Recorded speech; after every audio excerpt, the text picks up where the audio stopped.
Hi friends, అందరికీ నమస్కారం. ఇప్పుడు నేను చేయబోయే వీడియో మీ ఆధార్కి ఏ మొబైల్ నెంబర్ లింక్ ఉందో తెలుసుకోవడానికి. మీరు ఇలా చేస్తే మీ ఆధార్కి ఏ మొబైల్ నెంబర్ లింక్ ఉందో తెలుసుకోవచ్చు ఫ్రెండ్స్. ఇలా ఓపెన్ చేయండి.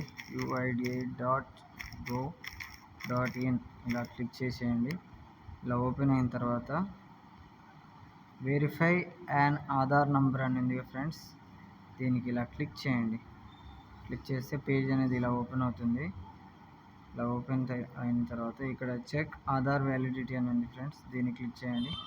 క్లిక్ చేస్తే ఇలా ఆధార్ నెంబర్ అనేది మీకు అడుగుతుంది, ఎంటర్ ద ఆధార్ నెంబర్ అని.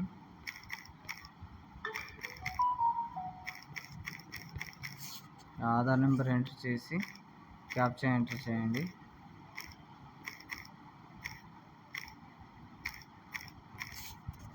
ఇలా ప్రొసీడ్ అవ్వండి. ఇక్కడ మీకు మొబైల్ అని ఉంది కదా ఫ్రెండ్స్. ఇక్కడ మొబైల్ నెంబర్ అనేది పూర్తిగా కనబడదు, లాస్ట్ 3 నెంబర్లే కనబడుతుంది. మీరు నిర్ధారించుకోవచ్చు లాస్ట్ 3 నెంబర్తోనే. ఇలా చెక్ చేస్తే మీకు ఏ మొబైల్ నెంబర్ అనేది లింక్ అయి ఉందో నిర్ధారించుకోవచ్చు friends. Okay friends, bye friends.